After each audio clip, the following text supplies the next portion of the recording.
Hello, this is the Stories Beside channel. I release videos every day for you. Subscribe and click the bell. Maria sat on this sand, admiring the enchanting skyline of the Baltic Sea, sitting just like that. Maria was dressed in short athletic, almost men's shorts, dirty yellow in color, and the most ordinary black t-shirt sat cross-legged, resting her elbows on her skinny knees. Cold sand stuck to the exposed areas of her skin, absorbent cotton, and the illuminating wind blew her disheveled hair straight into her face. Maria came to this place whenever she felt her strength was running low, always when she needed a reboot and mental calming. Today had been a difficult day. From early morning and practically until lunchtime, she ran through various interviews where she was turned around, immediately recognizing Maria's peculiar past, where she was poked and prodded by the fact that the girl had no experience at all. Poked as one pokes a small, worn kitten with its muzzle. As a rule, a kitten does not understand what it has done wrong, no matter how hard and with how much enthusiasm it is poked. That's how Maria didn't understand. How could she get experience if they don't take her anywhere without it? But no one gave her an answer to this unspoken question, and no one could give her an answer. And she had no older adult relatives who could support her, at least emotionally. That's why now she just sat there, trying to abstract herself from all the problems, deeply breathing in the fresh sea air, sitting and trying to take away the feeling of awkwardness and even fear that had haunted her all today. Maria was only 19 years old, and she had not yet managed to get any education other than schooling. Immediately after coming of age, Maria had to move, like all the others, her classmates, from the orphanage to the home where she had grown up and where she had been formed as a person. The good thing is that she had a place to move to. The state provided her with a tiny one-room apartment on the outskirts of her beloved and native Finland. The girl was sure that she was not fabulously lucky. I bring up many of her friends. I study together with her and have not yet had time to provide housing. Maria would like to go to some college to study, or even better, a university. But she had no illusions about studying on a budget, although she had a state benefit. In addition, the apartment was already precious, and for utilities had to pay for themselves and a lot. Even with subsidies and Mars, his maintenance was also expensive. No matter how it went, it turned out that first you need to look for a job that would allow you to provide for your existence, and then to study at a correspondence or evening. That was the story of Mars. Maria found him on the day of his birth and immediately realized it was fate. A poor, obviously abandoned cat met her not far from the grocery store. All shabby, thin and wary, leaning on every passerby, ready to run away at the slightest danger, but still hoping for human support, it was obvious. Despair, pain, and the mute question for what? It was quite clear that before the terrible tragedy, his life had been quite prosperous in the best of times. Now there was a huge scar on the poor thing's back that had not yet healed when that fluffy fur had been mauled by unpleasant sorcerers. And there was a look of fear in her eyes.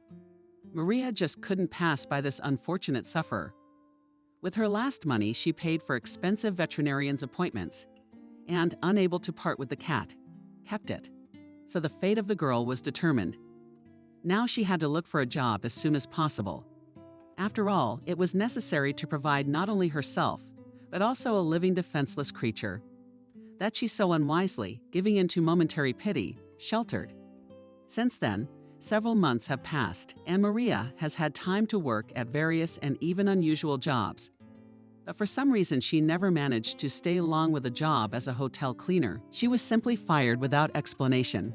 She was removed from her position as a beauty salon administrator. The daughter of her friend's daughter, her boss, needed this job. The job of a sales consultant was also not given to the girl. She was immediately kicked out of the place, realizing that she was too shy and could not perform their direct duties, namely to bore the few visitors to the expensive boutique. Maria also managed to work as a cashier at a gas station, but from there she had to leave by herself. Two bailiffs turned out to be motorists and colleagues.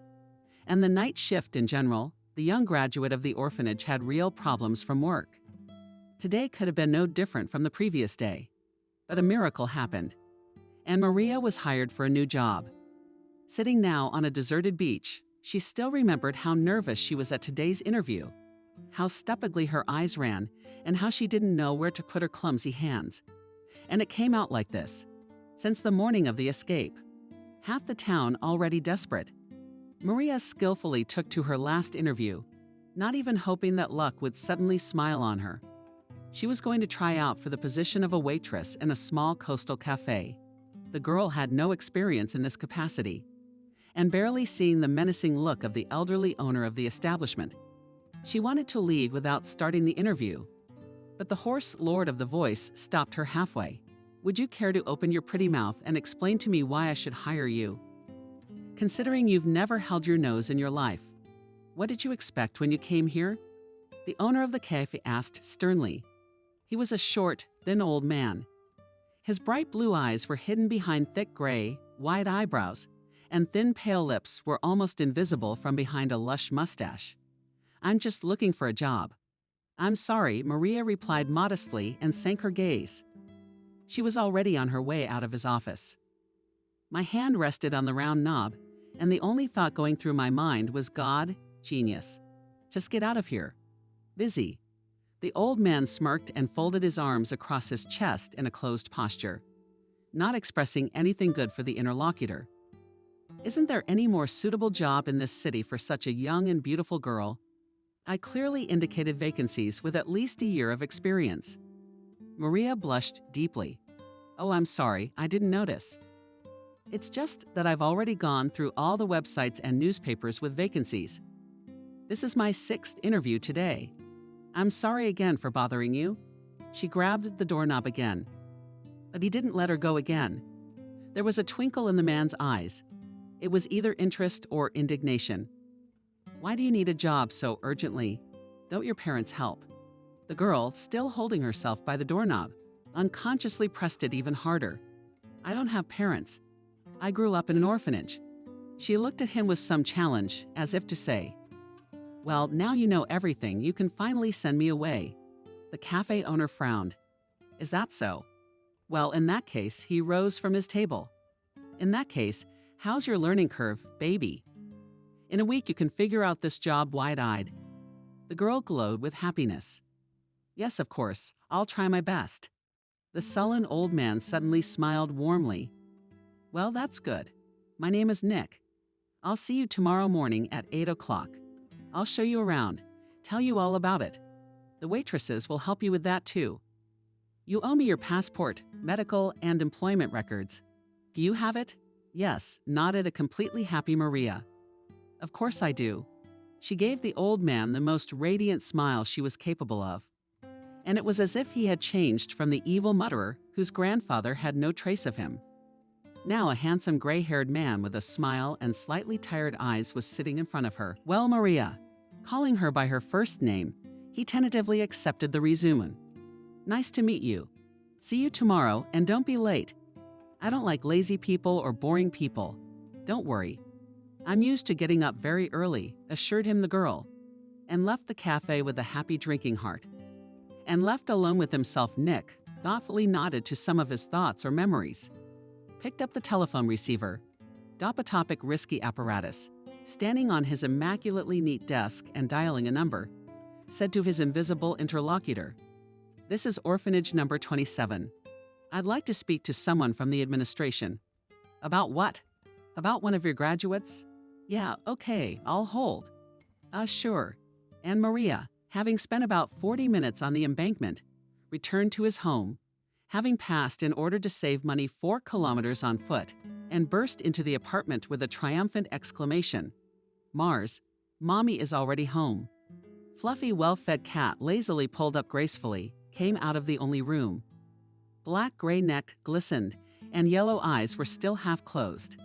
Seeing that the furry lounger had passed all day waiting for his mistress, he glanced at his mommy, gave a short poke in greeting and rubbed at her feet. "Hello, hello," she rubbed the cat on the head. "After all, now you cannot say that you were once skinny and plush. Look at this, a man in full bloom." Laughing, she lifted the cat into her arms. The one didn't even think of resisting and parted like Kissel in the arms of his savior. gratefully silent. "And I have a job," triumphantly told him Maria. Yes, I've been hired." She turned the cat to her face, taking him under her front paws. Mars immediately twisted out of her arms and skipped briskly towards the bowl. He squawked loudly, as if complaining that he hadn't been fed in at least a week. The girl smiled warmly.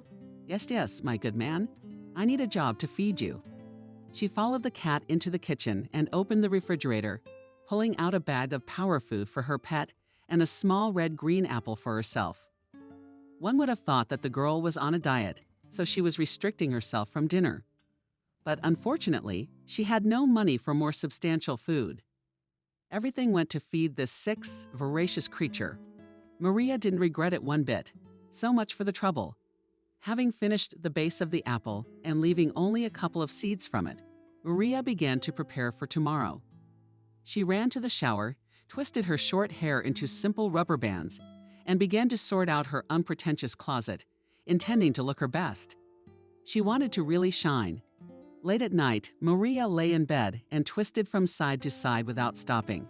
She couldn't fall asleep, and her mind was spinning with all sorts of frightening thoughts. What kind of team is there? What if I don't succeed?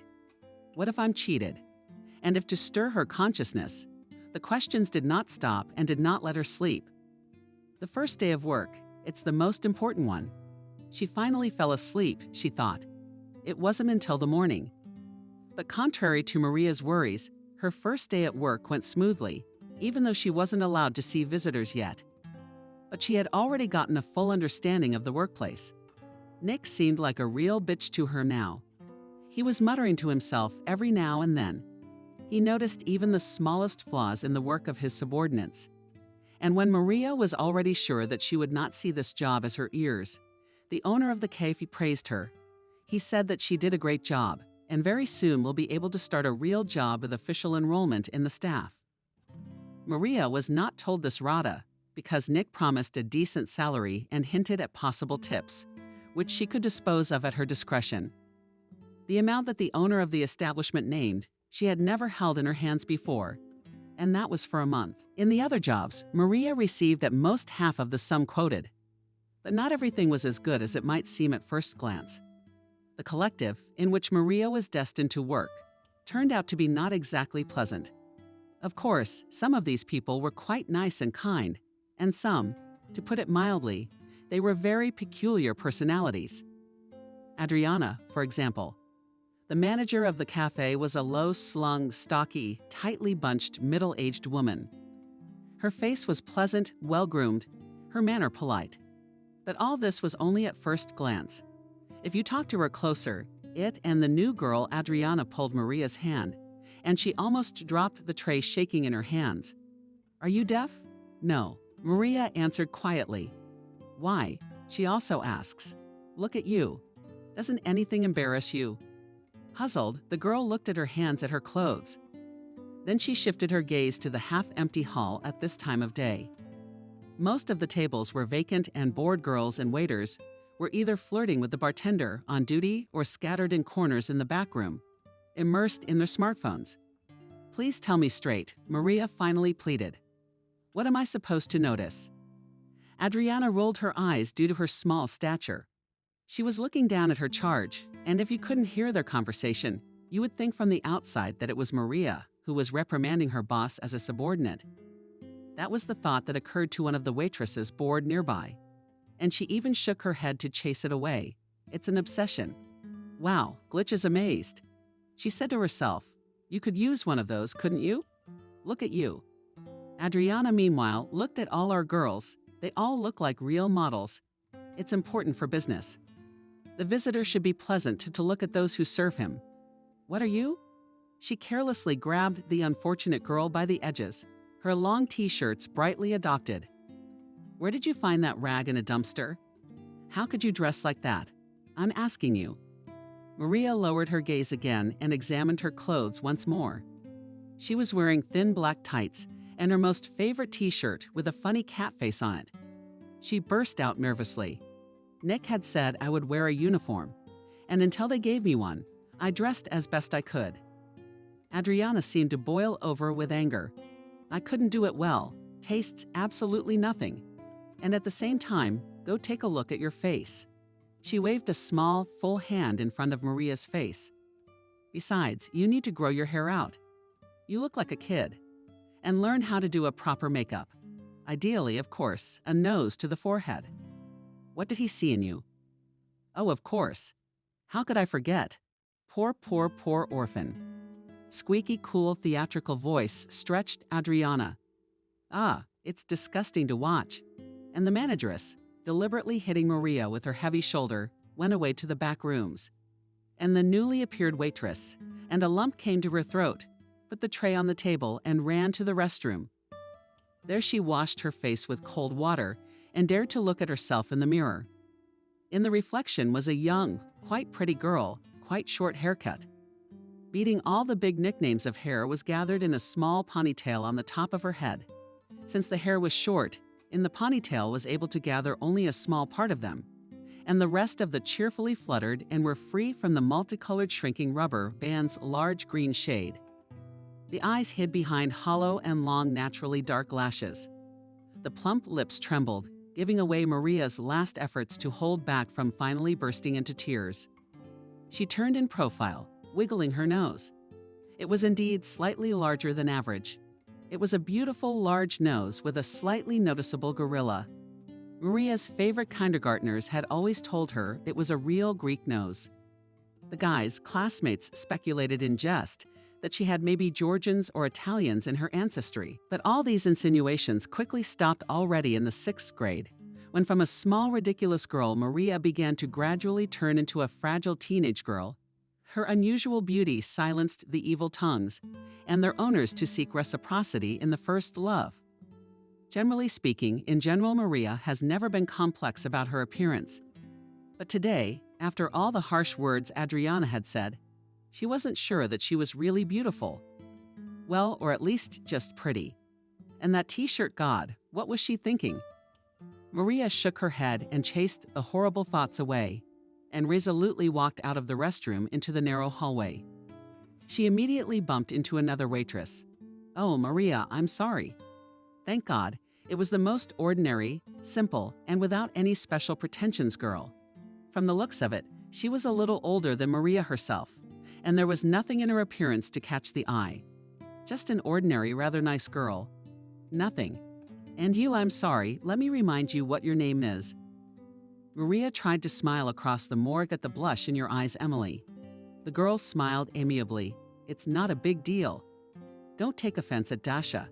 She is not like that. And most importantly, do not be afraid of her. She's just a little mean. She has a complex because of her height. I'm not an easy fate, you know. Yes, Maria nodded. Thank you. I understand. You should. Emily perked up. You know, maybe we could go for a walk after work, and I'll call Molly. She's a waitress too, and she's smart, remember. If you get the job, we'll work the same shift, the 3 of us. She tilted her head to the side and squinted her sly eyes. Sure, I'm all for it. Maria looked at her new friend gratefully. Listen, can you show me everything here and explain it to me properly? I don't know who to turn to. Nick seems to be in a bad mood. Emily laughed today, never in a bad mood. Of course he is. Come on. She took Maria under her arm and dragged her into the large kitchen. There Maria was introduced by the cook to the various technical staff and finally to one of the bartenders who had come here for a snack. After the shooting, each of the employees here was supposed to have a hot lunch. And if like this, Alec tried to be close friends with the kitchen, one could not worry about his food at all. Maria noted to herself that not everyone here was happy about the addition to the team, but there were no more like that horrible Adriana. Maria breathed a sigh of relief. It was better that she was not noticed at all than to be noticed and biased. Otherwise, apart from this incident, the day had been quite fruitful. At the end of the shift, 3 young girls were walking along one of the city embankments. They stopped at a small stall with ice cream and bought some for themselves.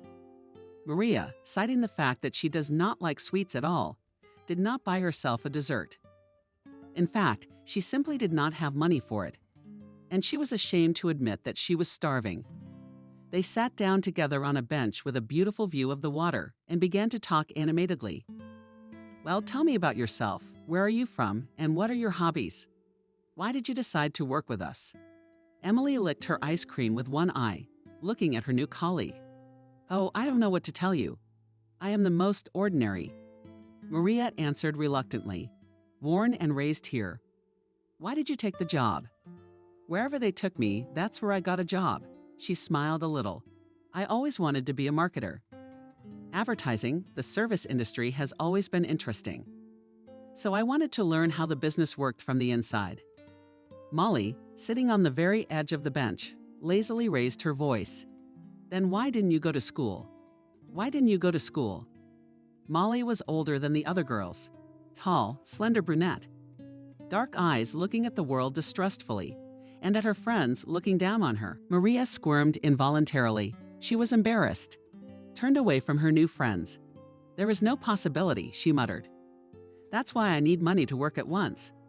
But the opportunity is always philosophical, said one, taking out of the pocket of his coat a pack of cigarettes and a lighter.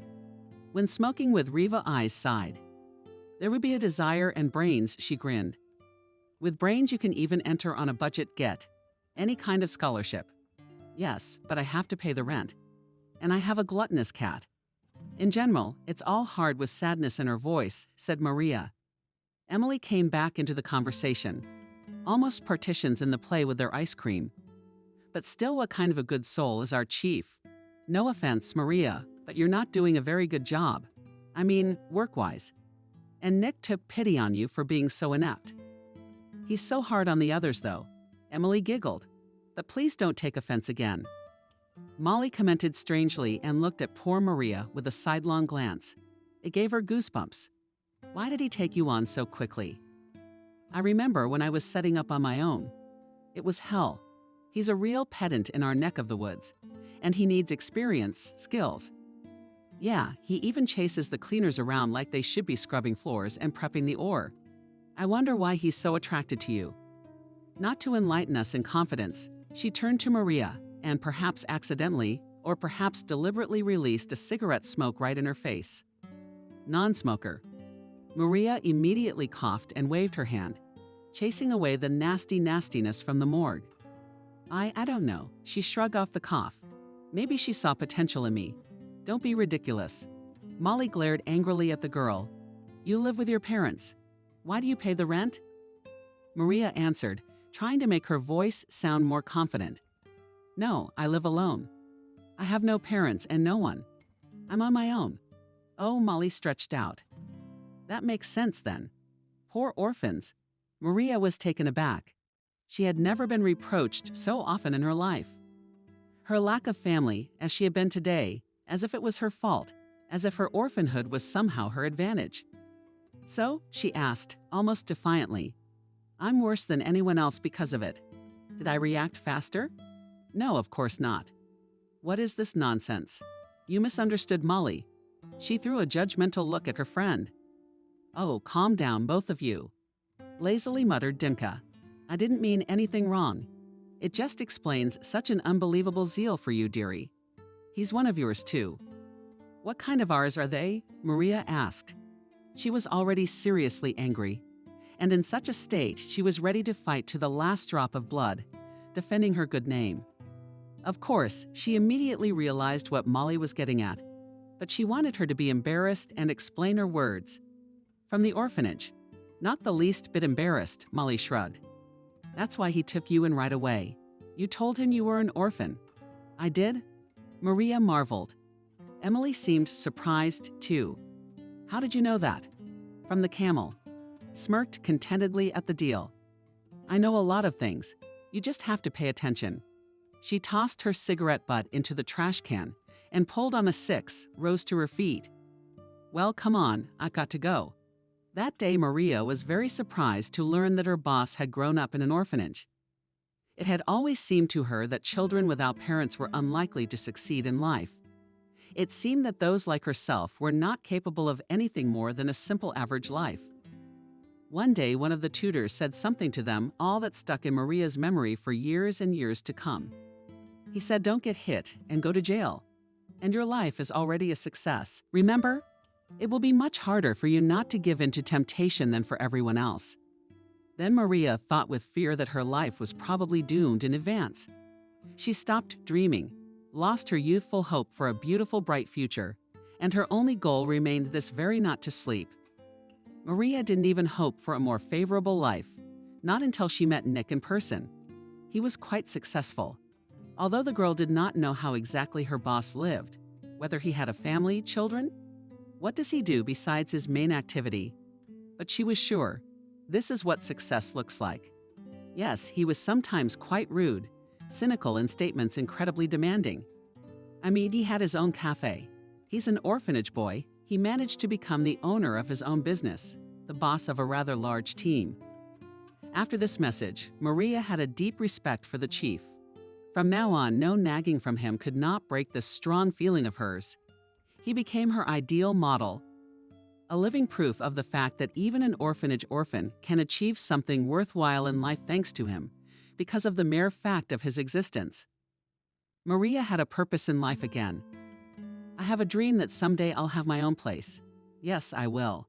Maria thought to herself. I lie in the arms of my favorite cat before going to bed.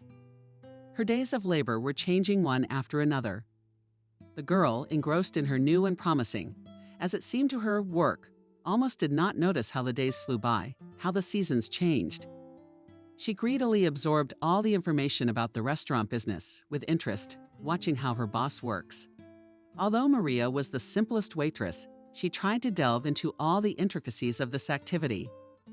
She closely followed the work of the cooks, tried to discreetly observe the harmful manager of the institution, watched how masterly work bartenders. She wanted to understand how to manage her business competently, to understand and learn this skill. The girl's salary was more than decent. Now she had enough for both the cat and herself. Although she didn't spoil herself with anything like that. Sisma Tolsta is accustomed to be satisfied with little expensive clothes, did not buy for food. Did not spend a lot, even a new phone was not in a hurry to buy. And only Mars invariably received all the best and regular examinations by a veterinarian. The life of our heroine was gradually getting better, and she even began to save money, hoping in the near future to enroll in the correspondence department of a specialized university. Someday dreamed of her, and she will be able to open her own establishment and a small cafe or even a restaurant. Although the girl was sometimes afraid of Nick, but she learned a lot from him. In fact, he was not as strict as he wanted to seem at first glance. Yes, with the staff he was tough, nagged, told off, noticed all the little insignificant missteps. But in rare moments, when Maria happened to be with him for some reason, then Nick Dober calmed down. He was happy to share his knowledge with the girl, seeing how she was drawn to it and eager to learn something new. He was happy to notice how she differed from the other waitresses and saw in Maria's big eyes a true, genuine interest in her work. While her co-workers were rushing home to finish their shifts, Maria was always ready to stay longer and help others if needed.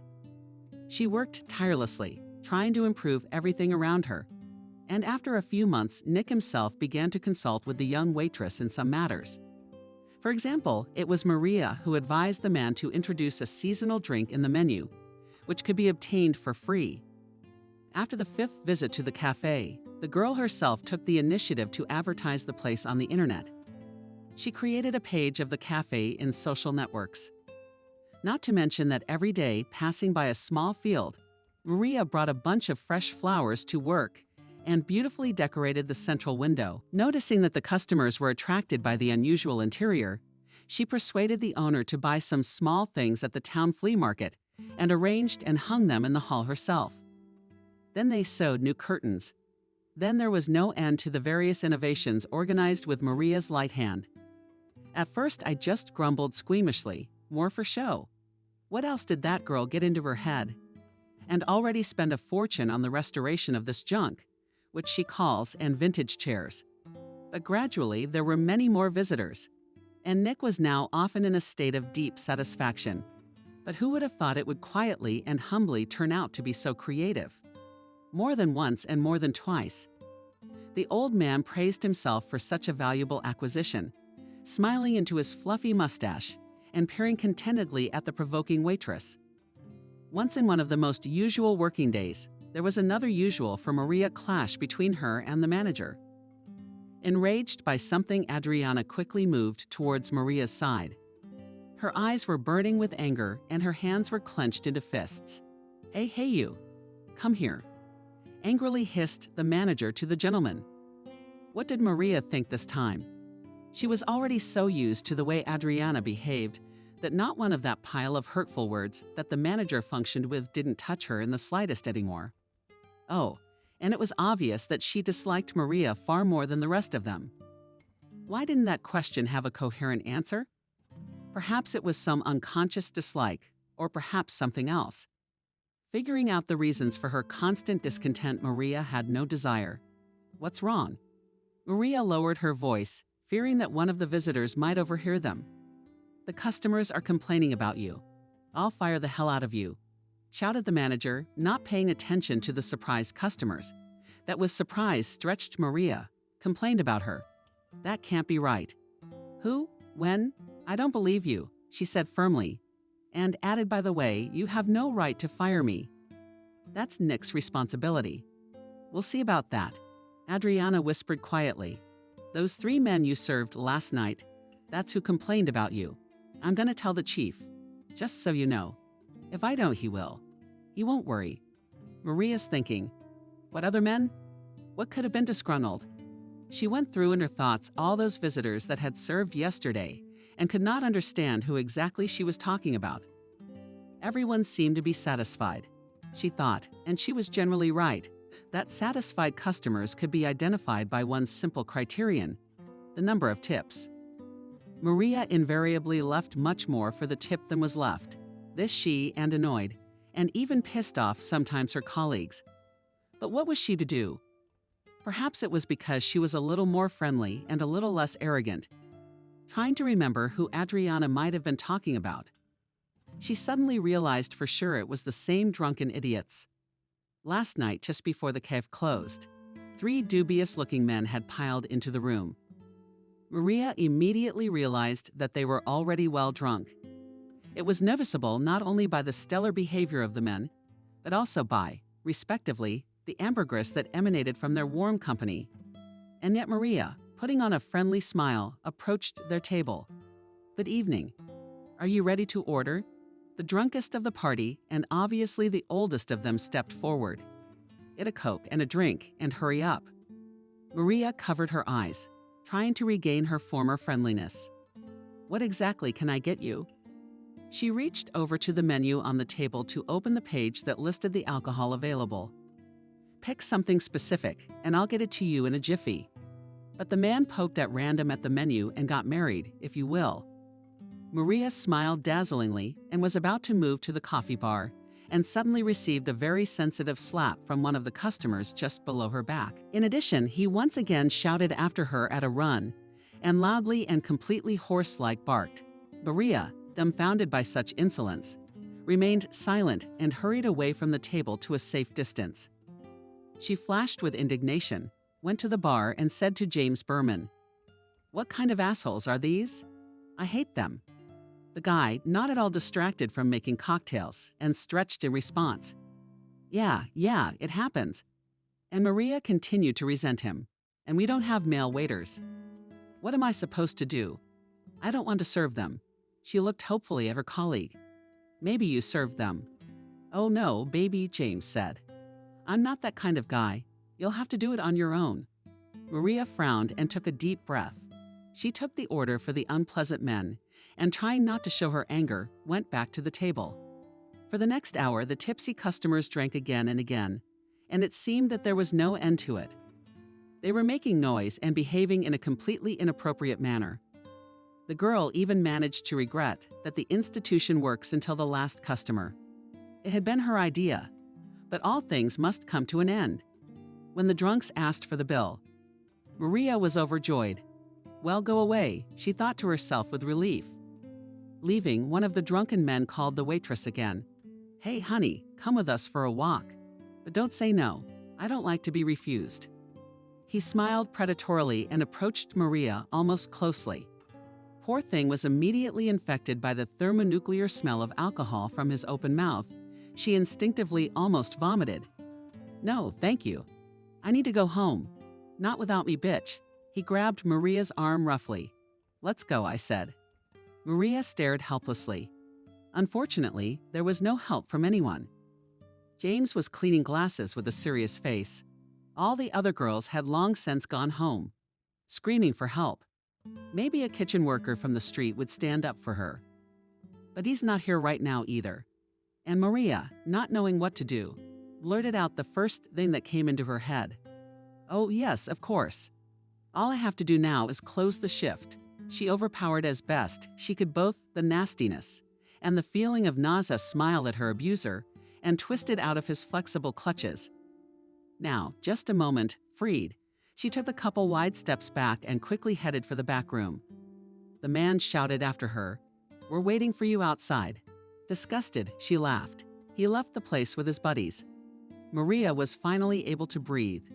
She huddled in the furthest corner of the back room, leaving James to close up the place and do all the evening formalities. And only an hour later, having made sure with the help of the surveillance camera that the horizon was clear, left her hiding place and hurried home. "Hello. Over." Adriana waved her hand in front of the face of the negligent waitress. "What are you thinking about? Are you ashamed of yourself? I repeat, you are being complained about. You're closer to being fired than ever." Maria, waking up from her long thought, politely replied, "You're talking about those drunks. What didn't they like? They certainly left happy." "What are you talking about?" "This afternoon, they came back disappointed." "Adriana." The voice sounded viciously aggressive. The waitress asked in surprise today. "Who does that?" "This is the first time I've heard of such a thing, to come back with a complaint only the next day." Today, Adriana teased his charge in the nastiest voice possible. It was today that they came to file a complaint. They said our waitress cheated them. What do you say to that? Maria looked up and firmly looked the manager straight in the eye. For the first time in a while, she was ready to fight back against Adriana. "Look, you're on to me now. I have served these people with dignity far better than they deserved. All my own. I performed my duties to the highest standard. But do you really think you have the right to demand that I go with them to the middle of nowhere? That's absurd. My only deception was that I came back from their persistent solicitation of a certain nature. You seriously think that's grounds for dismissal?" Maria's eyes through real lightning. Adriana puffed angrily. "Why did you agree then? Why did you promise? It's irresponsible." Shouted, she suddenly squeaked to the left, as if Maria herself had been deceived in the best expectations. "I was just defending myself that way." He grabbed my arm. I didn't know what else to say or who to turn to for help. Maria thought to herself, "Where were you at that time?" Adriana was embarrassed and looked away. And then a man came from behind. He silently approached the arguing female employees. And it happened that only Maria noticed his presence. Adriana continued to fiercely shove her subordinate. One must work in such a way as to give oneself completely to one's work. Where have you been? I don't concern you anymore. I come and go as I please. I see. At these words, the supervisor standing behind her curved his lip and frowned unhappily. And Maria smiled contentedly at his reaction. But the furious manager simply didn't notice it. She continued, "And here I would go for a walk with them, if it is important for work, that it was difficult for you to spend the evening in the company of men. And now I have to deal with disgruntled customers. I will fire you today." Adriana, your reaction to Maria's perfectly appropriate behavior. I am unpleasantly surprised. The chief's menacing voice behind her back had the effect of a bomb going off. Adriana did not expect such a turn. She almost jumped and turned around sharply. Nick was speaking slowly to her. "It is important for our work that the manager of the cafe is always at his workplace. Besides, Maslov has no drunken visitors, and even in such a shameful way. What you propose to perform, Maria, is not exactly our profile, and they shouldn't have been allowed in the establishment at all. You were the one who should have been selecting the guards a week ago. Isn't that what we agreed to at the last meeting? But I can see Maria did just fine without you. I'm thinking more and more often, The chief paused deliberately. Adriana pulled her head into her shoulders and stood as if at bat, waiting for him to continue. More and more often I think that she would have been much better. And the manager finished the chief and looked meaningfully into her eyes. The astonished Adriana opened her mouth and darted her eyes in surprise. Unable to respond to such a tirade, but a few seconds later she just burst into tears. Of course, Maria, you always protect your own. She's the unfortunate one here. She put her fingers to the corner of her eyes, imitating a child's crying. Keep pitying that little chicken. As for me, I'm leaving this rotten hole immediately. She threw the folder with the new menu she was holding and rashly rushed out. Nick frowned in his usual manner and then looked at Maria, who stood, frozen in shock, and grinned. Events seemed to be moving much more quickly than I had anticipated. Oh well, as they say, it's all for the best. The chief left Maria completely bewildered, wondering what would happen next, and retired to his office. Here he sank heavily into his chair, stroking his mustache thoughtfully. He had been thinking for a long time that Adriana should have been fired. In the first place, he suspected that the yard manager was howling for change from the till. And secondly, that horrible temper of hers and the way she behaved with her subordinates. How many good employees had already left who worked with her? Really? Adriana worked at the cafe for years, and at first he was very satisfied with her. The old man thought deeply. Nick could seem any way he wanted: cynical, picky, overly pedantic. But he had never been cruel or unfair to his employees, and his sullen style, his aloofness. In him nurtured one terrible incident that happened in the distant past. In one absolutely not beautiful day, a young and promising businessman lost his entire family in a car accident. The plans to spend a quiet weekend with his wife and 2 children at the country house failed miserably.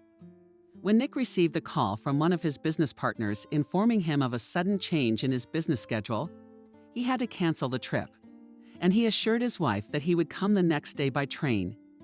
And they let them not deny themselves the pleasure of warming themselves in the spring sun in close proximity to the bay. So the family went by car without him. Toward lunchtime, he received a call from the emergency services that there had been a terrible accident on the bridge. None of his family survived.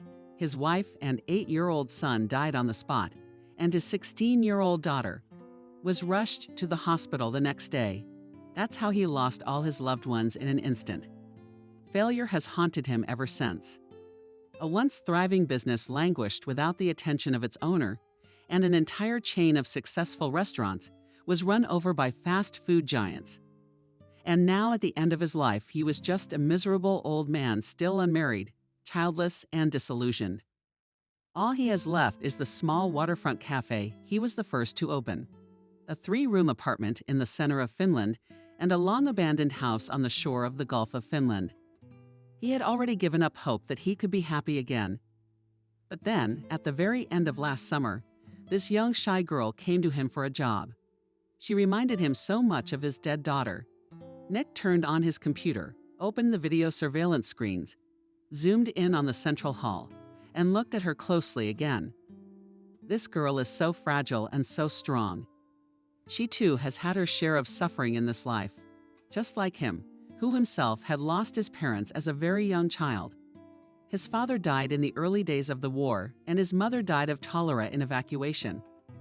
Now it seemed to him that his fate and that of this young girl were somehow connected. Why had she caught his fancy? Maybe it was just senility behind the brackets. But sometimes it seemed to him that this Sorokin had the soul of his dead daughter's smile. His Marinka was smiling the same way. God, he seemed to be going crazy. He stared at the images on the screen again. Maria was taking orders from another customer and chatting cheerfully with them. He smiled involuntarily, looking how haughty she was. At first, the couple relaxedly discussing their choices with her. It's always like that with Maria. It's like she brings out their best qualities in people. It seems that he has finally made this important decision for himself. Nick turned off the computer, stood up and headed downstairs with a firm step. Maria finally had the day off today. She decided to spend it the way she had long ago planned to spend the whole day in bed, cuddling Mars. and now she was lazily lying in a pile of colorful pillows, stroking her big cat, occasionally falling into a shallow, pleasant sleep. She was snapped out of this marvelous pastime by a sudden phone call. It was the chief himself. What could have happened? She quickly answered, frantically jinxed again. "Hello, Maria. Good afternoon." No distractions. Pan's calm, slightly husky voice always had a calming effect on her. "No, why?" replied the girl, assuming an upright position. "Is something wrong?" No. What do you mean?" "Yes. Can you come to work right away?" "Next week, I'll make up for your lost day off." "Oh, well, yeah, sure," Maria said. "I'll be right there, Nick." She started packing before she even finished the call. 40 minutes later, Maria rushed to the cafe, confused in her own thoughts. Does he really want to fire me? With apprehension, she thought. I don't think so. He promised to make up for the day off. She walked inside, nodding her head to her coworkers. Passing Emily stopped the girl on the approach to the office of the boss. "Why are you here?" the waitress asked, surprised. "You have the day off today." "I don't know myself. Nick called me, said it was urgent. I don't know what to think. Why are you like this? Is something wrong with you?" "Concerned?" I asked Maria. "So you don't know yet?" Emily raised her eyebrows. Adriana was fired. That's what. Can you imagine? We're all on pins and needles today, just in shock. She's conspiratorial, lowered her voice. The girls are whispering, saying there's a terrible change coming. Seems our old man's out of his mind and wants to fire everyone. I think he's closing down his business. Or something like that, I don't know exactly, but there's definitely something going on. She grinned nervously. Well, we don't know that for sure. I'm afraid he's called you in to fire you too. The law says you have to give them 2 weeks' notice. Too bad we just became friends, she said in a high-pitched voice. All right, well, good luck. I'm off. In the meantime, she fluttered down like a frightened bird. Maria panicked. His knees shook, and his mouth instantly went dry. Having failed to regain at least a semblance of calm, she timidly knocked and entered the chief's office. "Nick, hello again." "Hello, Maria." He said it a little too sweetly. Surely now he will say that he is sorry, but he has to fire me. Maria's mind raced. She tried to restrain herself, but all the emotions were reflected on her sensual face. "You don't look so good today, do you? I must have pulled you out for nothing." "My bad," Nick said. He made her even more upset. "Here's what I wanted to do." He sighed. "Maria, tell me, do you like working?" Maria felt as if the ground had gone from under her feet. She turned even more pale and visibly nervous and replied, "Yes, very much. It's my best job. I am interested in the food service industry and me. I am just happy to work for you." The cafe owner smiled. "That's a good thing. But I guess you wouldn't want to work all your life as a waitress, right? There are other opportunities in life." Maria didn't know what to say to that. She was ready to fall to her knees, cry, do anything to keep him from firing her. No, I don't want to leave. Please, I'll work as long as I have to. Don't fire me." The girl blurted out in her heart and cried. The old man's thick gray eyebrows crept upward. "Maria, what are you saying?" "I didn't mean to." "What made you think that?" He rose from his seat. "All right, it doesn't matter. But don't cry, don't cry." He awkwardly stroked her shoulder. "Anyway, in a nutshell, Adriana doesn't work for us anymore. So I'm going to offer the position to you. How do you feel about that?" Maria pulled her tearful eyes out. I don't know what to say. She just couldn't believe what was happening to her simple waitress and the position. "I'm the manager." "Thank you. Of course I'm in. I mean, I'm so glad." She wanted to throw herself at the old man's neck, but she was just in time to be yanked out of the chain of command. "Oh, great." Chief, with a loud clap of his hands. "I know you're already aware of your future duties. I've seen you watching Adriana closely, flipping through magazines, trying to do many things for her when she's away, and all the other things you've done for my establishment. I'm very grateful. I can't talk pretty, though. You're welcome. Let's go." And the old man grabbed her arm with determination. The whole team has been warned in advance by their boss. Already gathered in the kitchen of the cafe for such news, which he was about to tell his employees. He even told them to close the establishment for an hour. Unprecedented business. May I have everyone's attention, please? The chef has raised his hand in the air. I'd like to introduce you to our new manager. He paused for a moment. You all undoubtedly know this man well by now. He looked around at all his employees, including Maria, who stood modestly next to her colleagues. Maria, please. The host nodded to Maria with a gesture indicating that she should step forward. The waitresses, cooks, and bartenders looked at each other in amazement, and none of them could utter a word. Suddenly Molly, standing behind everyone, stepped forward. Congratulations, she said with a slight irony, looking at Maria, as if she were seeing her for the first time. We had no doubt you'd be the one to get the top job. Well, it's an interesting choice, especially considering that you've been working here for less than a week. Nick gave his ward a stern look. Molly, you're not happy with my decision. Yes and no. Nick, not the least bit embarrassed, she replied and looked fearlessly into the eyes of her boss. I hope you won't regret your choice. Then Emily gave her high-pitched voice. Maria, what a good girl you are. Congratulations. She smiled radiantly at her new boss, but in her voice you could hear unconcealed envy. And Maria smiled indignantly. Now her employees were already congratulating her. She answered them mechanically, but she did not feel any joy. She understood perfectly well now that she would have to replace Adriana, who had been fired. It would not get any easier. I think they all hate me now, she thought wistfully. And so the new position came out, adding Maria and new problems. Even those who used to be on good or neutral terms with her started treating her completely differently. She was definitely envied. There were murmurs behind her back. She was discussed behind her eyes. But no one said anything in the open. And what could they say? Maria had earned her position in a completely honest and correct way. And they had nothing to reproach her with. Now she had more work, but her salary became even higher, and she could afford something she had never dreamed of before. She could, but did not allow money, continued to save, dreaming of the time when she could put them in real business. Thus, everything went its way. On one of the most ordinary working days, Maria was finishing preparations for a big banquet. One of the local rich men had rented the whole cafe for the whole day, having decided to celebrate his girlfriend's birthday in a big way, so to speak. Maria prepared everything perfectly, as always. All the requirements of the customer were fulfilled. And now she was already sitting in her corner near the bar, watching from there how the planned banquet was going on. Well, rich people know how to party hard. She reasoned with mixed feelings and had just reached for her cup of coffee, which was slowly being pulled up and in the process, when one of the newly hired new waitresses ran up to her. Maria, pipsqueak, blurted out a young girl named Lyda. Is that your name there? Why do you have to say that all the time? Maria wrinkled his nose. What else happened there? Lyda guiltily lowered her eyes. Aya, I accidentally doused a client with champagne. Please forgive me, I really did, accidentally. Maria sighed heavily. Well, okay, I understand.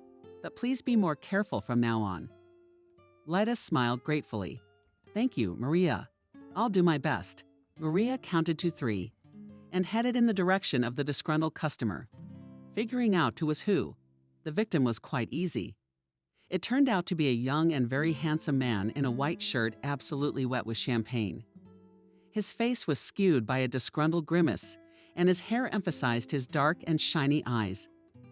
Maria suddenly caught herself thinking that she liked him. She restrained herself. She found time and approached the young man. Good evening. I'm Maria's manager. We have already met when you ordered a banquet from us. You wanted to see me? The young man's stern look softened when he saw the manager, and Maria smiled broadly. Why don't you watch your waiters? Look what that girl has done. He spread his arms wide, pointing to a large wet champagne stain. Oh, if you'll excuse us. She's just had a nervous breakdown at work recently. The result? As a compliment, please accept a small gift from our establishment. Maria turned around and made a sign to the waitress behind her. And she, smiling dazzlingly, served a bottle of the best champagne in buckets with ice. Maria smiled too. We will replace the waiter, of course. The girl will be interviewed and punished accordingly. I guarantee it." The young man hummed in response. "All right, have it your way." He leaned back in his chair with his hands behind his head. "I'll have a new shirt delivered right away. In the meantime, let's go out in the yard for a smoke. There we'll discuss how to correct this oversight." He suddenly winked playfully at Maria. "I do not smoke, but I would love to breathe fresh air with you. A couple of minutes."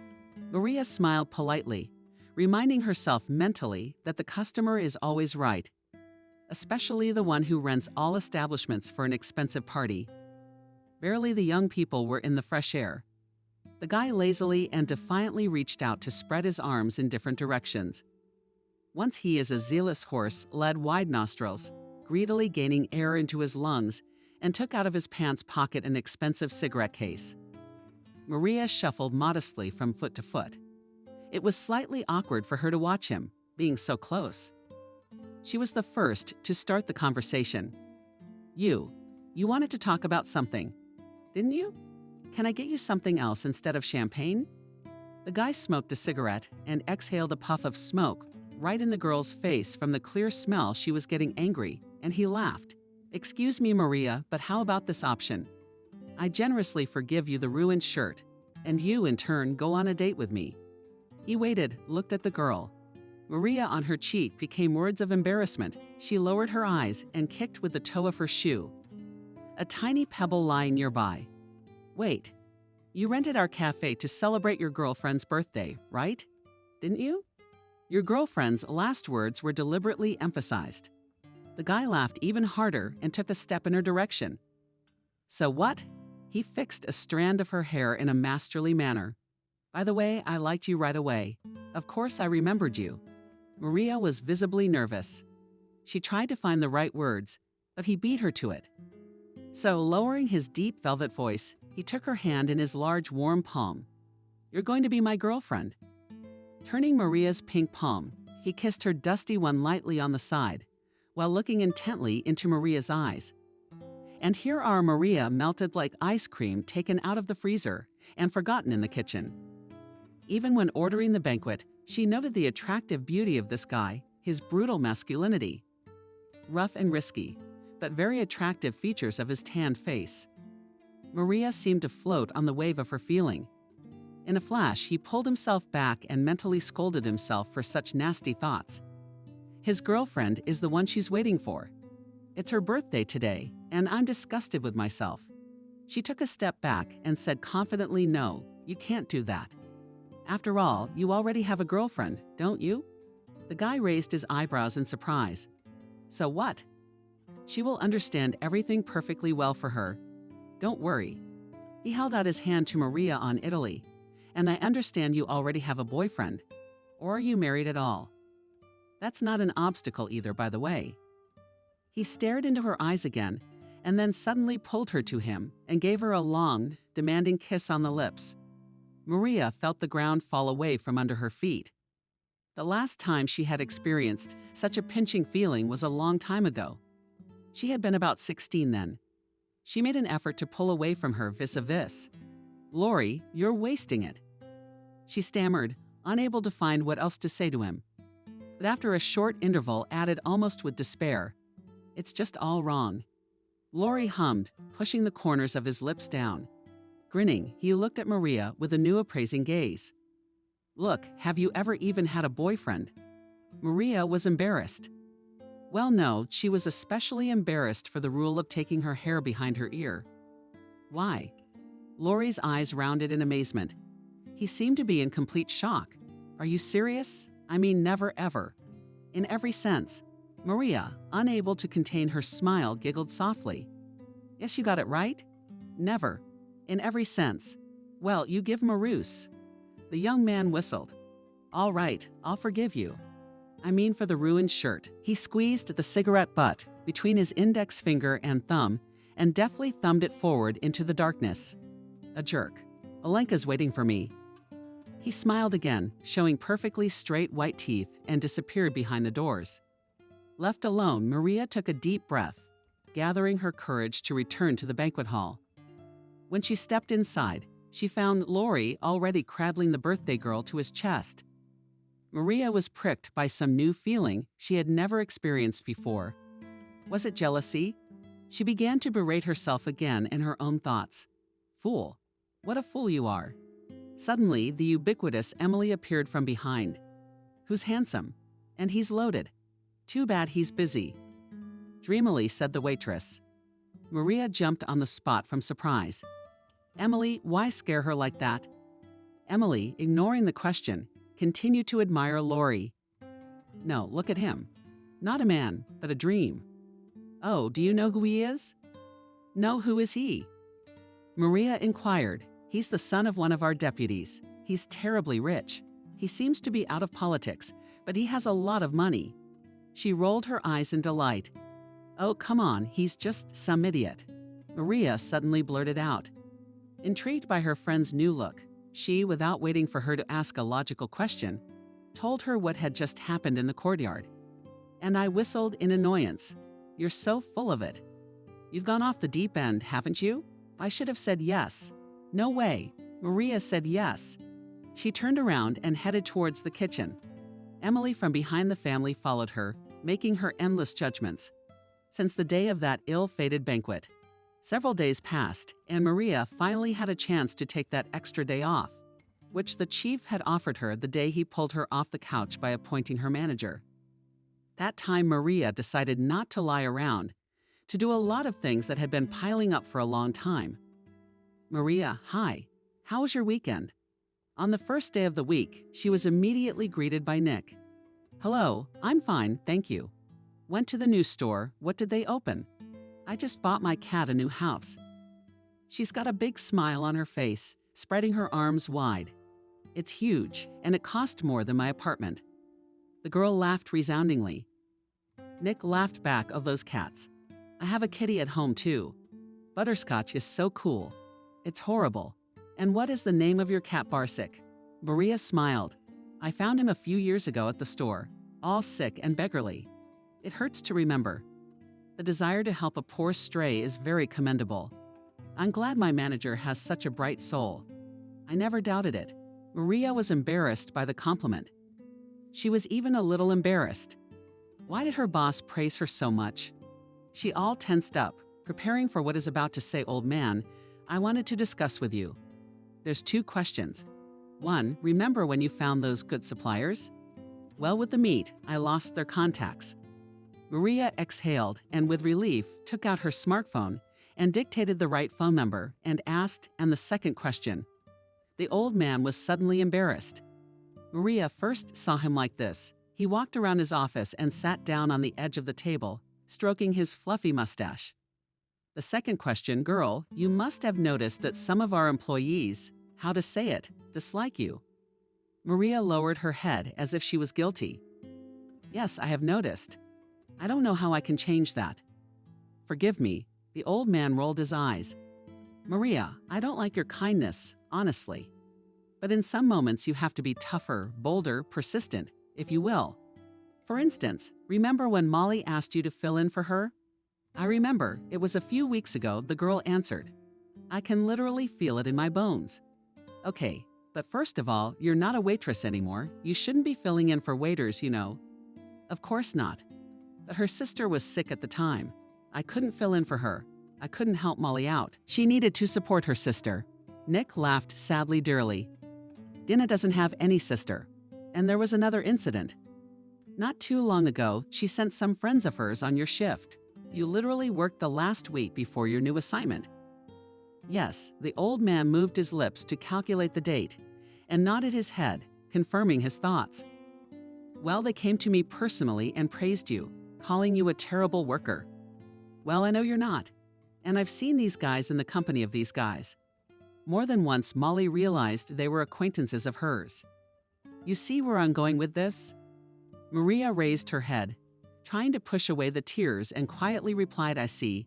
I am too trusting sullenly, she summarized. Yes, nodded the old man. But it's not bad at all, and you are not to blame just in our collective. And in general in life, you have to be a little tougher, even more cynical, you know? People, unfortunately, most of them are not as soft and fluffy as we would like them to be. Anyway, just be on your guard, sweetie. I will. Maria smiled gratefully at her boss. I got it. I'll do my best. Thank you for the advice. Well, I'll be off. I have a lot of work to do, of course. Go on. The old man sat down at his desk again, pulling out some papers from his drawers.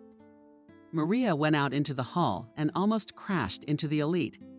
A young waitress ran with all her legs.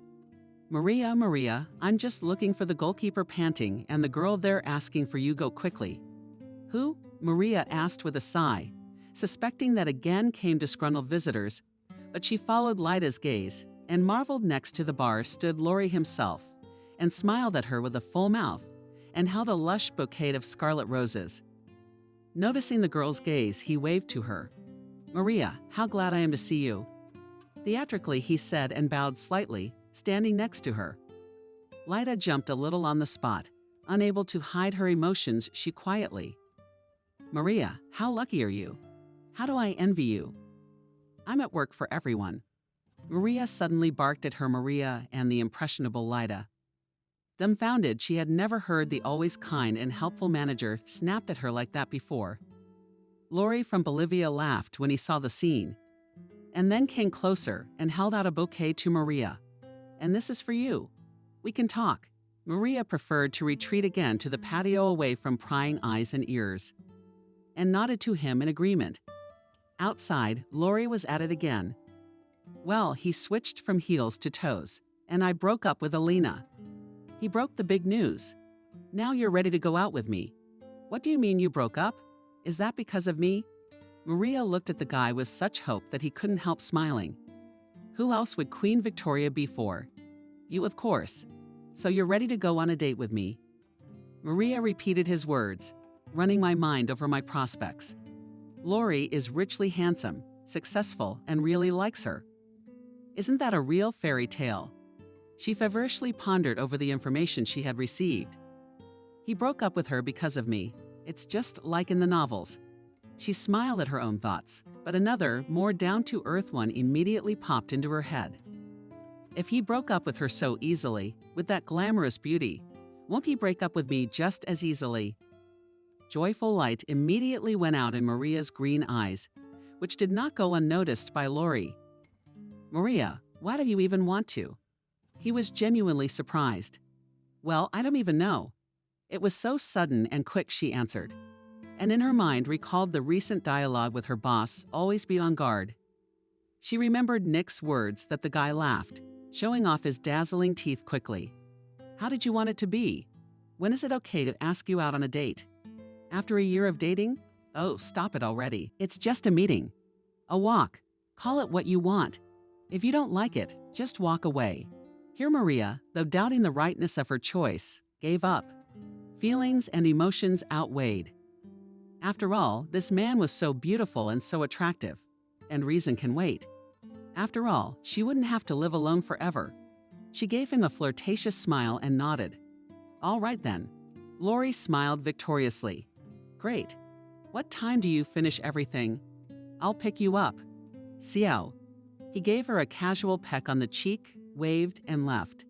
She didn't have time to dress up properly, so she quickly ordered from the marketplace the first dress that caught her eye. And in an hour, the courier brought a couple of sizes to choose from. Arriving by 7 o'clock, Laurie whistled and raised one eyebrow when he saw her in the outfit. Look, you look shocked, shocked. Maria smiled and blushed lol at the compliment she received. She was very pleased with his praise. Laurie sat her on the front passenger seat of his luxurious sports car, closed the door, and himself literally jumped behind the wheel. The car made a noise like a beast and in 1 second took off from the place. Maria literally squeezed into the back of the seat. Well, as a satisfied Laurie looked at her slightly mockingly. She didn't. No, it's fine, Maria assured him. But all she could think about at that moment was how they could avoid an accident at such a breakneck speed. Laurie hummed contentedly and gave the car a little more gas. How did they get to the restaurant? She remembered very vaguely. In the dense traffic his low car was maneuvering, so that the lights of street lamps and headlights of oncoming cars merged before her eyes into glittering ribbons. At one point, she even covered her eyes so that she couldn't see at all. But Lori didn't care. And now he was opening the car door for her. "Get out. What are you sitting there for?" Maria gave him her cold, thin hand and awkwardly stepped out of the car. Is she really across town by the bay? Oh, there's that expensive, famous restaurant. Oh, come on. Her head was spinning and her legs were showing. If he always drives like that, and she wouldn't go with him again. But Lori took her exclamation as a compliment and literally inflated himself with pride. Although Maggiana beast of a driver laughter, but he and let her, taking her under the arm on the marble slippery steps. It turned out to be simply gorgeous inside. They went up to the second-floor lounge, which had a marvelous view of the bay and the lights of the evening city. The privacy and the table by the window was served with such skill that Maria admired the art of the staff working here and began to look at every detail to memorize and try to do the same in their cafe. Of course, she and the chef could not reach such a level. It requires huge investments, but some things can be repeated. Where are you flying, Maria? What are you ordering? Lori's voice brought her back to reality. A smiling schoolgirl waitress in a beautiful uniform with the establishment's logo was already standing next to her. I recommend our chef's specialty. What's your shampoo? Let's start with the fire. Lori reclined in a soft armchair and smiled indulgently. Well, perhaps bring us my plan. And if there is, of course, said Maria politely, having studied the map and Godfather wines, of course, right away. The waitress nodded. An excellent choice to start a romantic evening. And you're quite a good judge. Lori smiled approvingly. I didn't expect that. It's my job, Maria answered him modestly, sitting here in this posh room. She still couldn't believe that such a man had paid attention to her, a simple girl who had grown up in an orphanage, a girl with no education, no glamorous gloss, no model looks. She had always tended to underestimate herself from time to time, even slowly exhausted her self-lock ear. When Lori did not see to make sure that everything happening to her was not a wonderful and marvelous dream, that everything was real. And here she is, yesterday's orphanage graduate, a girl who's a nobody, sitting here in a fancy, expensive dress in front of the man of her dreams. How can you believe that? And Lori wiped his lips with a napkin. How was dinner? Did you enjoy it? Yes, Maria smiled very much. Thank you for this evening. I have to admit, honestly, this is my first real date. Oh, come on. Lori laughed quietly, shaking his head. And where did you come from? Maria? The girl only shrugged enigmatically. She wasn't going to tell him everything about herself at once. Lori gestured to the waitress to bring the bill. So what are our plans next? Are we going to my place or to a hotel? Maria turned pale and was not on a joke afraid that no. Lori grinned predatorily somehow.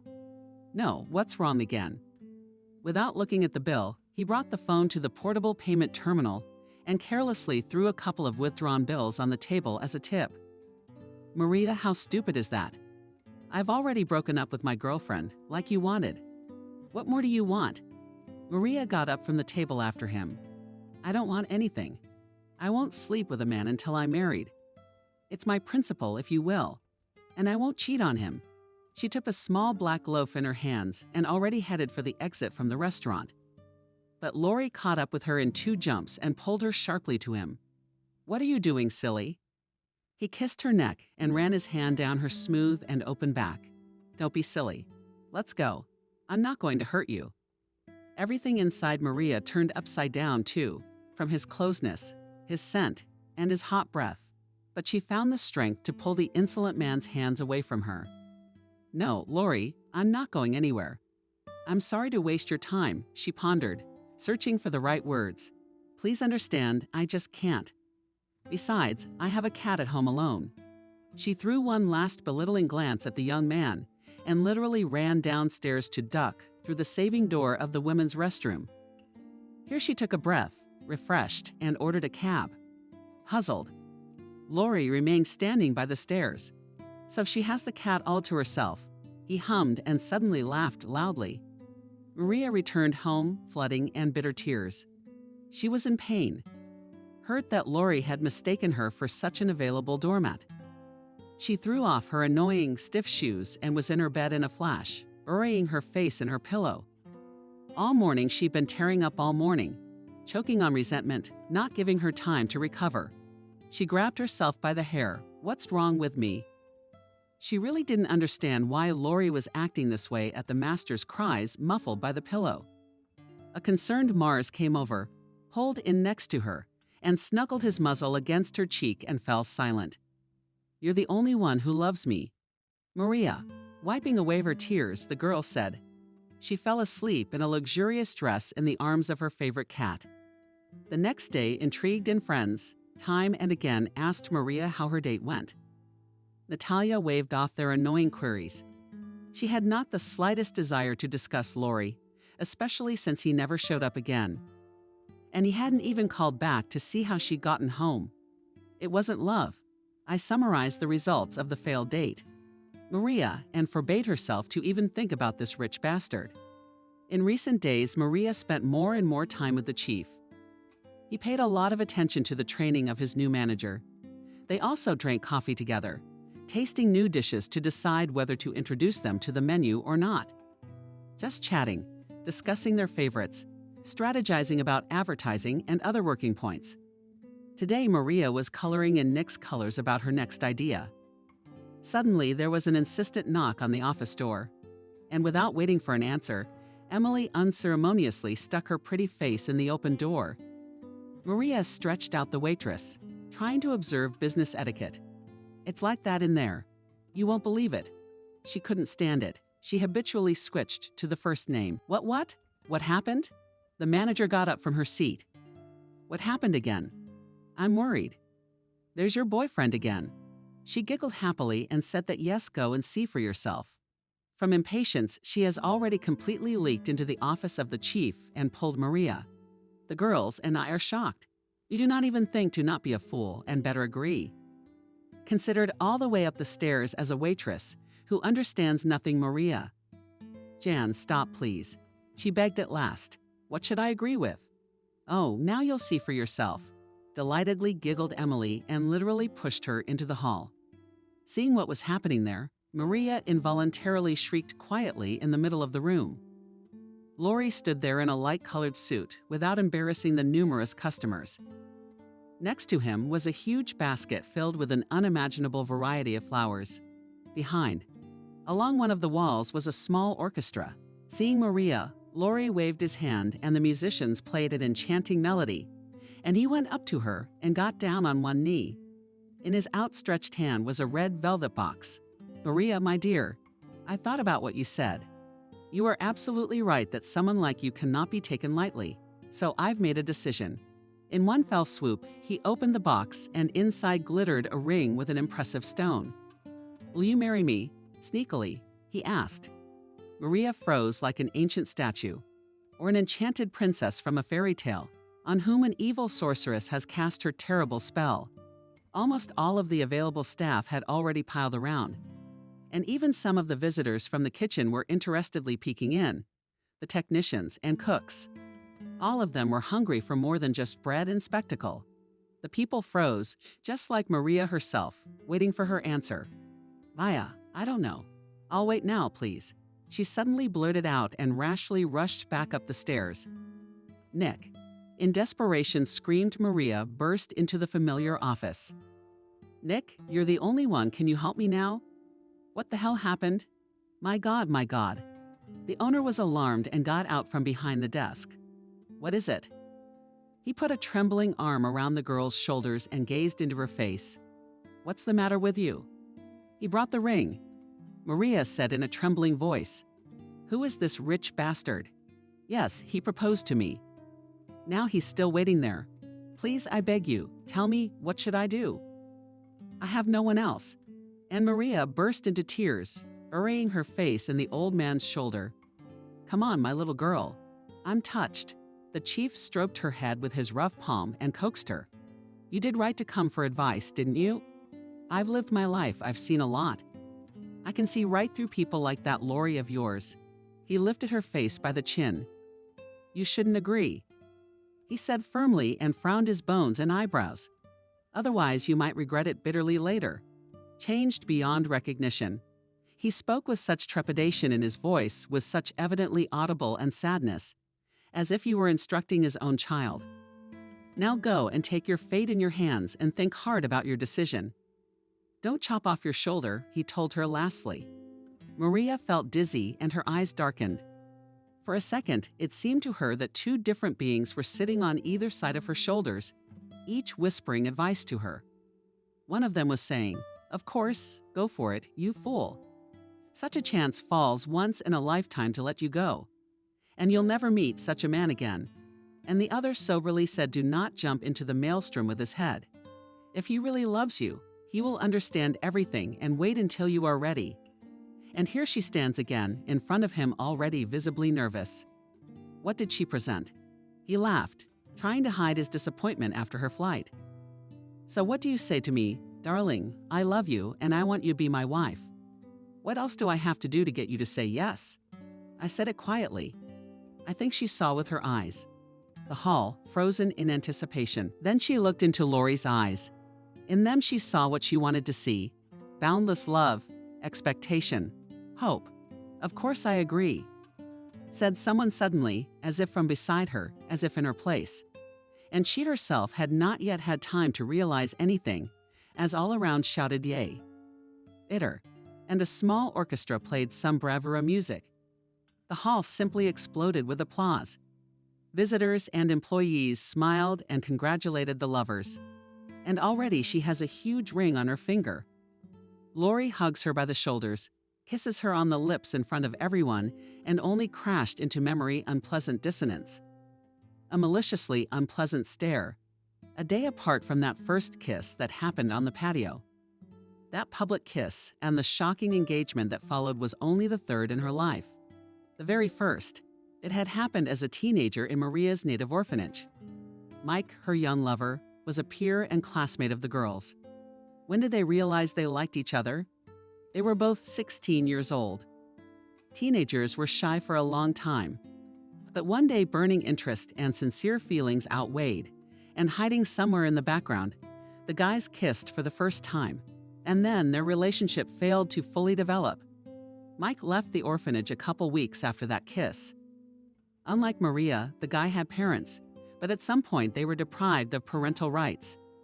And it was in that period of time when lonely and vulnerable Maria found, as it seemed to her, her man in this world. Mike was taken from the orphanage by some distant relatives, having formalized the guardianship more. Maria had never heard anything about her lover, so Lori was not her first love in the classic sense of the term. But he managed somehow to find a sensitive string in her soul kissing him, as far as she was able to analyze it, already being alone with herself. It couldn't compare to that kiss from her distant youth, but it was more confident and mature. He was a real man, the kind of man she would be like a stone wall behind. At least that's how it seemed to her. And then, in the cafe, after that unforgettable scene with the proposal and the ring, Lori suddenly pulled out some papers. "Look," he said proudly. "I knew you'd say yes. So I took the liberty and already prepared the documents for our marriage. All you have to do is to sign. The rest is up to me." He lowered his voice. "You see, I've used my connections, and we won't have to wait. We can get married tomorrow." "Well, what kind of wedding do you want?" Maria's hands shook. She scrutinized the groom so quickly. "What for? We hardly know each other. Why are you in such a hurry?" Lori frowned unhappily. "I'm in a hurry. You're doing it again. I love you and I want you to be my wife. Is that a bad thing?" He lowered his head, eliminating his gaze to the perfect, patent leather shoes. "Well, you know, if it's a rush for you, you might as well say no." "I thought you loved me too, and you don't," sharp shouted Maria. She was immediately embarrassed by her excessive emotionality. I looked at her with attentive and sad eyes. Nick looked at her, standing in the corner of the hall. She turned back to her lover. "I mean, I love you too. I just didn't expect it to be like this." The guy smiled again. "What do you mean, sweetheart? I'm trying especially for you." He shoved the paper into the girl's hands and took out a gold-plated Parker from his pocket. "Go ahead, sign it." Maria frowned slightly. "Read the document." Lori was not deceived. It was indeed an application for the registry office. She carefully studied everything written. Then she asked in surprise, "How did you get all my information?" Lori winked cheerfully at the girl. The power of love. Maria smiled weakly at him. She had already put her hand to sign, but something stopped her. The girl thought about it, and the recent words of the boss came to her mind again. She twirled the pen in her hands, and yet he signed it. This is fate. This is true love, she convinced herself, chasing away the tedium and thought. Lori seemed to melt. "I love you," he shouted out again, drawing the attention of those around him. "But I have to go now." He folded the signed sheet neatly into a folder. "I'm going to do the paperwork right now. And you know what I propose to celebrate our wedding right here. How does that sound?" He spread his arms out like he wanted to cover the whole small room. "What do you think?" Maria smiled gently. "Let's make the arrangements then. And from me, the payment and everything else." He hugged the girl one last time and disappeared through the doors of the cafe. Nick came to Maria immediately. He had a look of concern on his face. "Maria, what did you just sign?" "Anxious?" asked the old man. "It's an application to the registry office. Very soon we will get married." Trying to make her voice proud, the girl replied. Nick frowned even more, and his eyebrows, judging by the expression on his face, it would seem that something terrible had happened. He dragged Maria to his office and said to Maria sternly, "What if it's not for the registry office? What if he cheats you? Steal it? What if he uses your signature and takes over the loan?" Maria laughed. "Nick, what loan? You know Lori comes from the richest family in our town. And I'm begging you, what is there to steal from me?" "Well, think about it." The old man squinted. "You can steal from a man without even taking a single dollar from him. I hope you don't have to face that." Oh, with a gesture he signaled that their conversation was over. Maria thanked him politely and left with a slight shrug. And he wondered. Indeed, he knew the Lori family well. These people had never needed money in their lives. On the contrary, they were so rich that they could afford almost anything. But still, something was definitely amiss. But what was it? Soon Maria was drowning in the hustle and bustle of the wedding, forgetting everything. She carefully picked out everything that even indirectly related to this wedding, her wedding. She couldn't quite believe how lucky she was to have Lori, and she had been picky about the flowers. She sat for hours studying the festive menu and even the color of the napkins. Maria agonized for several long and tedious hours. She wanted everything to be beautiful, unforgettable, perfect. Although the guest list was quite modest, it was mostly Lori's friends. Maria didn't have anyone to invite. The main guest of the girl was her boss, Nick. Obviously, he was not delighted with this wedding, but of course he did not refuse the invitation. Maria endlessly respected and even loved this hot old man. After all, it was he who gave the girl everything she had now. After all, it was thanks to him that Maria met her future husband. A few days before the wedding, another unpleasant circumstance came to light. The parents of the groom will not be able to come to the wedding because he is away abroad and they have some urgent business there. Maria, of course, was upset by the news, but did not let it show. Besides, Lori promised her a family feast after the honeymoon. "Trust me, baby, you won't lose much by not seeing my old people at the registry office." On the big day itself, Maria expected another surprise Lori arranged so that the registry office and the registrar is solid. Solemn Lady came to them herself, and the whole wedding took place within the walls of the cafe. It turns out that this service is called off-site registration. Maria quickly looked on the internet. Really exists such a thing. As for her herself, she prepared everything just fine. The hall was decorated with white and lilac flowers. The main color of the holiday she chose lavender. Having decorated everything in delicate bed colors, Lori's friends turned out to be expectedly peculiar. All as one were incredibly glamorous and rich and powerful people. They peered at the cafe meticulously, but apparently out of politeness, without saying a single word. But their gazes were definitely filled with dislike and arrogance. Maria tried not to pay attention to such trifles. Nothing on this day could spoil her joy and happiness. Even the disgruntled looks of the groom's guests, waitresses, and banquet attendants were divided into two camps. Some were happy for Maria, cheering her up and complimenting her gorgeous white dress and great hairstyle. Others never managed to hide either their dislike or their obvious envy. From Maria's side, as bridesmaids acted Emily and Lita on the ruffled Condi dresses. And when the newlyweds exchanged rings, even the most disgruntled could not hide their joyful smiles. And Nick himself did not hold back a single tear. He saw how happy Maria was, saw with what awe and with what love her newfound husband treated her. I must have been wrong. The cafe owner thought to himself. Love catches up with people sometimes in the most unexpected places. And isn't my Maria the most beautiful girl in this world? Right after the newlyweds' dance, a tall and statuesque girl approached them. She looked to be about 30. She was dressed in a gorgeous black silk dress. Her lustrous hair was beautifully scattered down her back. "Lori, can I talk to you for a moment?" "Why?" With a smirk, asked the guy without releasing his young spouse from his embrace. "Put it this way, I have nothing to hide from my wife."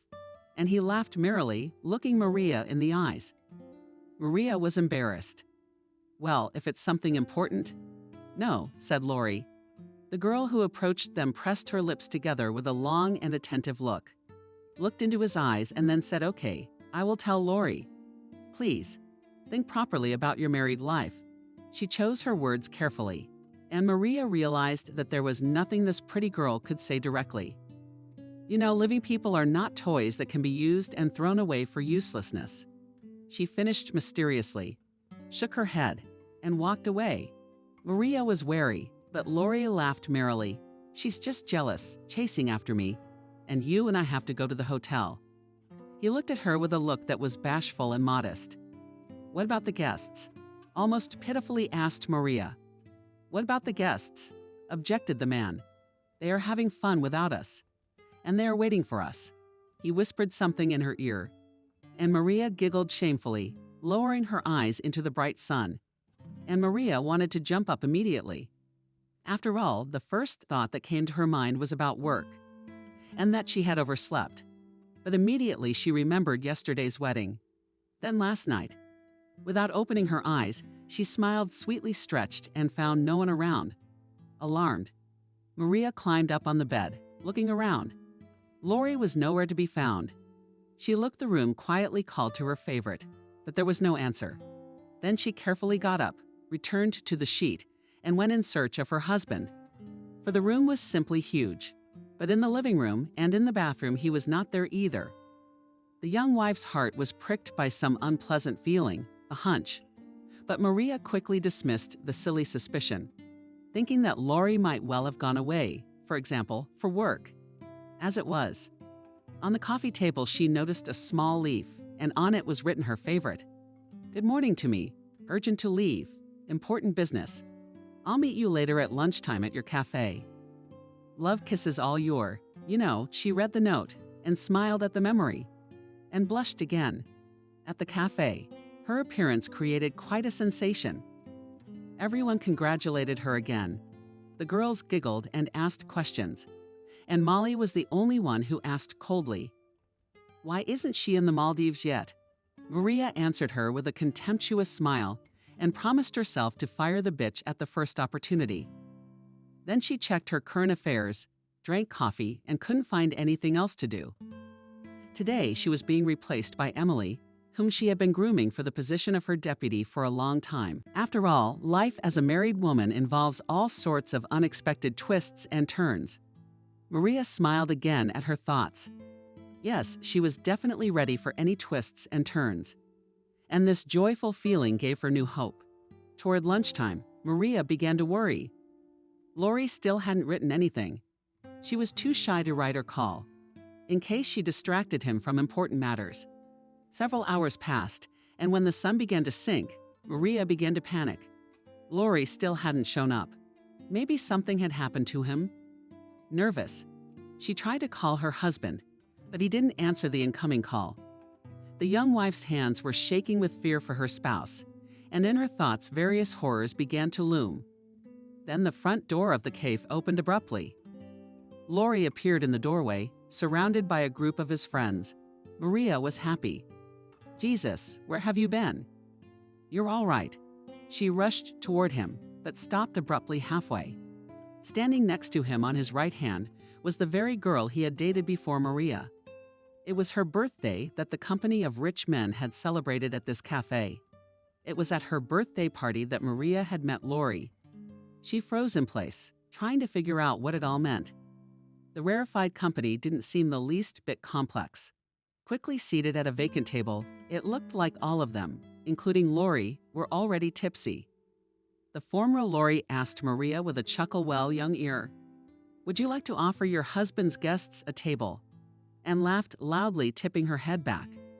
Lori laughed with her. Maria was shocked. Again, all eyes were on her. But now a burning sense of shame flooded the purple color, her face. But she overpowered herself and came closer. "Darling, what is the meaning of all this?" She tried to take his hand, but he yanked it away and smirked. "It means that you, Marusha, are an idiot." He said those cruel words as loudly as possible. The people around them fell silent for a moment, listening to the conversation between the newly married couple. "Which means I've got a bet on you," he shouted again. "Lori, stop it. What are you saying?" Maria replied in tears. "Let's get out of here. Let's talk in private." "No, let everyone know what a knave fool you are."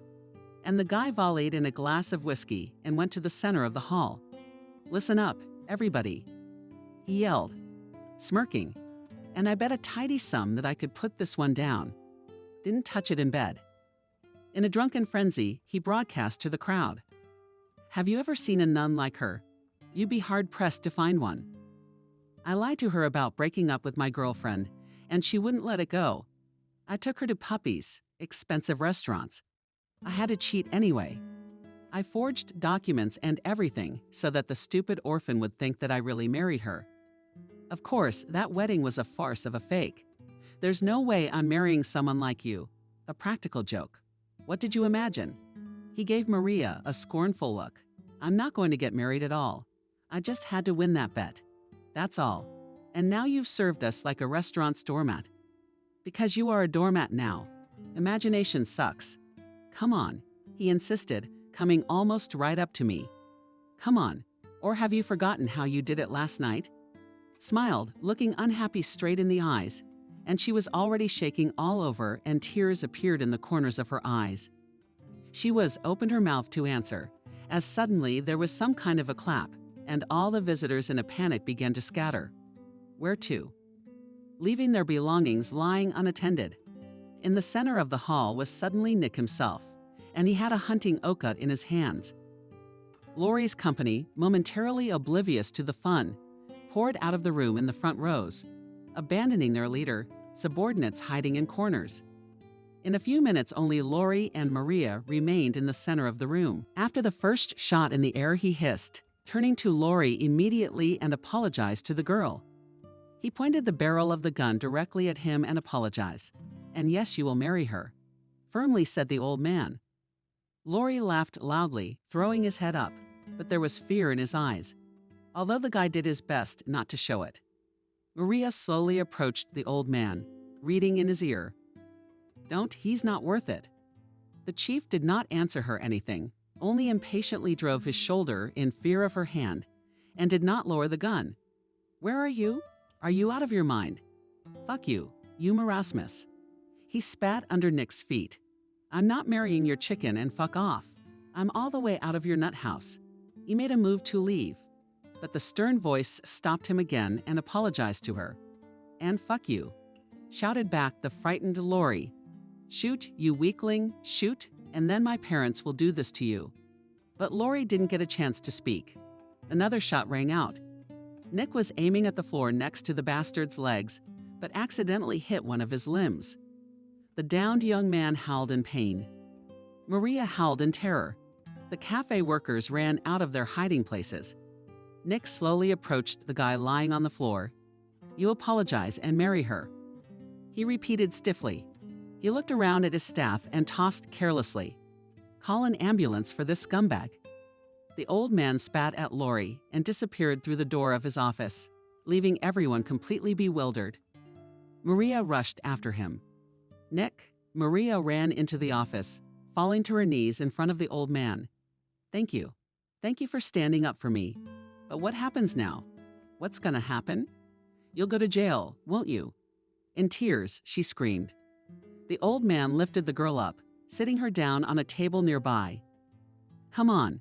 Don't cry, he said, stroking her head. Against this advice, Maria burst into tears with renewed vigor. She felt humiliated, destroyed, trampled into dust, wide patent shoes, scum, rich. Besides, she was also guilty. She had framed the only person who had treated her sympathetically, who had accepted her and given her a ticket to a normal life. Finally, Maria looked up at the old man with her eyes swollen with tears. Forgive me. Quietly, she stretched out. Forgive you. You need to get away immediately. You know he has very powerful parents. You must leave immediately, she said firmly. Calm down, it's not your fault, calmly replied the old man. And nothing terrible will happen to me, I assure you. He lifted himself up, leaving Maria sitting on the table, poured her a glass of water from the bolero he had in his office, and continued talking to Maria. I know his parents really well. These people are quite decent. Believe me, if they found out what happened, they would take your side. But if I do go to jail, well, that's my fate. I don't regret what I did, the old man concluded. They're in tears. Maria thought for a moment. She slowly drank the water and said firmly, I think I know what we should do. 3 weeks had passed since the horrifying incident, and still nothing was known about Gloria. Thinking over everything that had happened, Maria caught herself an angry and even dangerous thought. She realized that she wished Lori were dead. Realizing this, she became seriously afraid for herself. To wish a man dead, how did I get to this point? She thought with horror, unable to banish these demonic thoughts from her head. Time passed, but so far no cure. Contrary to popular saying, but in this short time once naive good Maria became a completely different person. What had happened had made her older and wiser. Sometimes it seemed to her that she was like a phoenix bird, burned to the ground, and rose again from the ashes. One day she finally decided to act, gave notice that she would be late in the morning, and went to the police station. The officer on duty greeted her blankly. He was sitting at a small desk with his head bent over some papers. Please have a seat. I am a junior sergeant of the Internal Service, Michael. What's your question? He raised his head, and Maria cried out in amazement. Mike, is it really you? And the young sergeant, as it turned out, had forgotten how to breathe. With widened eyes, he stared in amazement at his visitor. Maria, I can't believe my eyes. How beautiful you have become. Maria smiled weakly, involuntarily embarrassed, and averted her gaze before her said he her Mike. Her first and probably only true love. The last time they had seen each other was many years ago, the day when he was still a teenager leaving the walls of the orphanage. Since that day, she had often thought of him very often. You're an investigator now. Yes, such a young guy smiled broadly. Well, almost. I'm still an assistant. I'm a fast learner. My superiors praise me. They say I'm gonna do great. He took a breath and stopped talking. What about you? I'm a fool to be crucified. Something happened to you, didn't it? Come on, tell me. By the end of her mournful tale, he was shouting in a rage that didn't hide his anger. I'll kill that asshole. Maria waved her head. No. Calm down, please. He's not worth it. Eventually, after consulting with senior colleagues, they prepared a statement accusing him of fraud and rape. Maria. Michael gently touched her arm. I realize you're having a hard time right now, but maybe we can go out with you somewhere. But Maria pulled her hand, and tears came to her eyes again. No, I can't yet. I'm sorry. Lori limped out of the cab. Maria had called him a couple of hours ago and asked for an urgent meeting, without giving the exact reasons. The guy was at first taken aback by such impudence, but after thinking about it, he decided to meet.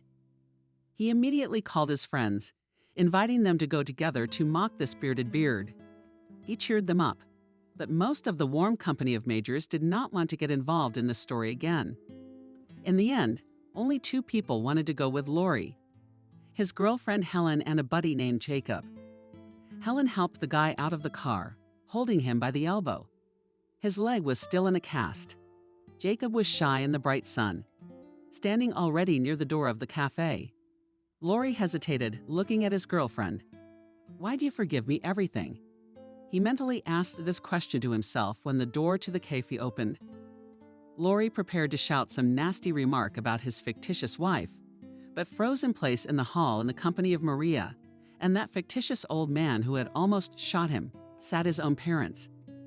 "There you are," the boy's mother looked at him menacingly. "Sit down."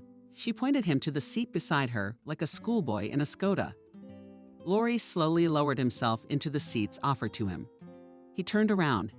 Helen and Jacob were already gone. He swallowed hard, realizing that his parents would not approve of his behavior. Maria was the first to speak up. "Look," she nonchalantly slid Lori a piece of paper. He took a quick look at the paperwork and was stunned. It was a summons to the police, with a copy of Maria's statement attached. He looked at his parents. "It's not my fault. None of this is true," shouted he, excusing himself. "Shut your mouth," bellowed the boy's father, hitherto silent lice. "Listen to what she has to say." Maria firmly pronounced, "If you don't fulfill what I demand, I won't take back my application. You'll go to jail for fraud and rape." She paused for a long moment. "I hope you're aware of how rapists are treated in prison. Parents are not going to help you, as you already realize." The girl looked at the elderly couple. They nodded synchronously. Maria continued, "But you have one more option. I can take back my application, but only on condition that you marry me. I'm expecting a child from you." She looked at everyone present and summarized the choice for you. Lori was sullenly silent. The news that he would soon be a father did not add to his enthusiasm. Finally, he looked up. "Ah, so you're all in cahoots." "I see. Then I'll sue you." He put his foot forward. "Do you think attempted murder with a firearm carries the same sentence?" He looked menacingly at Molchanov Nick, but he did not answer him with anything but a contemptuous look. Maria rose from the table and threw Lori carelessly. "Don't think." She left the room without waiting for him to respond, knowing full well that Lori had been out of options a couple days ago. Thanks to Nick, she had managed to contact Lori's parents and told him about their son's behavior. The couple was shocked to hear what they had heard. After learning about the girl's pregnancy, they began to talk her into a real marriage. Maria agreed. She did not want her child to grow up fatherless. Lori's parents promised to deal with their own offspring. When they found out Nick had shot their son, they weren't even particularly angry. After all, Lori had no excuse for what he'd done. 4 years passed. Maria carried and gave birth to a healthy and strong boy. Even before the birth of his son, Lori gave in and married Maria. Now, of course, there was no real celebration, and the young people quietly signed, trying not to look each other in the eyes. Life went on as usual. Maria and her son moved into a new, large, and comfortable apartment, which Lori's parents had bought for them. Lori himself, as you can well understand, was not going to live in it, and Maria did not want to live with him under the same roof. At first, Lori was in a constant frenzy. He didn't want to see this girl who was twisting him around her finger, let alone her bastard. And Maria, being already a married woman and not needing anything thanks to the support of her own, her mother-in-law still did not give up her favorite job. After experiencing all the events described above, the young woman has only grown stronger. She finally put all those who had once made fun of her in their place. Now, no one dared to cross her path. After 4 months on maternity leave and leaving her young son in the care of a nanny, Maria didn't hesitate to fire Molly. She was tired of putting up with the antics of her former partner, and the chief now they have become really related people. And even Maria named her son after her beautiful boss, Nick. The kid, a little older, began to call the old man grandfather, which he was delighted. Time passed, and Maria could not leave the thought of her Mike. She every day remembered their long-ago meeting, regretting that she refused the guy on a date. And she kept thinking, maybe I should have married Lori for nothing. I could never be happy with him. These thoughts didn't make the woman happy, but she was afraid to change anything. After all, he was the father of her child, and his parents had done the most decent thing for her. Family ties were more important than anything to her, having grown up without relatives. Or was it? Laurie was slowly getting used to his new life. His notorious freedom was still not threatened by anything but a stamp in his passport. But after a few years of dissolute life, he suddenly realized that he terribly wants to see his son. Maria did not deny him this desire. I remember that he is the boy's own father, and the child is not guilty of anything. To everyone's surprise, unlucky. Both father and little son quickly found common ground. "Mommy, my daddy is so good, delighted," said Nick. "He can grunt like a real pig." Maria didn't know whether to laugh or cry at such a message from her son. Getting older over the years, Laurie had actually rethought a lot of things. One crisp evening, he decided to do something important. "Maria, hi, could you meet me?" "What is it?" "There's no way we can discuss this over the phone," Maria asked, putting Nick's things in a neat stack. "No. Can I come to your place?" "All right," she shrugged. "Come over, just don't be late. Nick's in bed by 9. Opening the door. An hour after this conversation, she was stunned. Behind the huge bouquet, not even Laurie's face was visible, saying nothing. He stepped inside, knelt down on the bottom of her knee, and handed her a small red box. "What's this for Laurie?" The woman, perplexed, looked at her fictitious spouse. "Are you up to your old tricks again?" "Maria, no. What are you?" "It's been so many years. I've changed. Don't you see? I've been thinking a lot, and I finally realized I really love you. All I want is to live together with you and our son." He looked into her eyes, hoping to see tears of joy there. But Maria's face expressed absolutely nothing. Maria looked calmly at her so-called husband. He was kneeling before her again. This time so pathetic, exactly pathetic. She felt nothing but pity for him. "You are hopelessly too late for that, my dear." She smiled at last, with only her lips. "It seems that now you and I are at last even." "Maria." He tried to grab her hand, but she yanked it away sharply. "No, Laurie, you can see Nick whenever you want." "What about me? I don't love you anymore.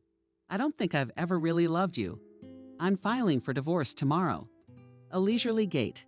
A young, beautiful, self-confident woman walked along the embankment, reaching the very bench where she and the girls used to sit many years ago. She smiled, went to the ice cream stand, bought herself the biggest cone, and with a satisfied sigh, sat down and looked at the bay. Now she knew for sure that there was not and had never been a place in her heart for Laurie ever. Her big loving heart belonged to only 3 living beings in this vast world: her little son, her named Father Nick, and the old fat cat. But maybe there's room in it for someone else. Who knows? In the distance, a male figure gradually emerged from the fog.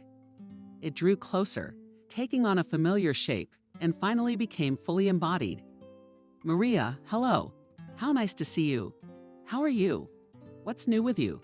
he asked. He sits down next to me. "Hello, Mike. I called you to tell you that I divorced my husband yesterday."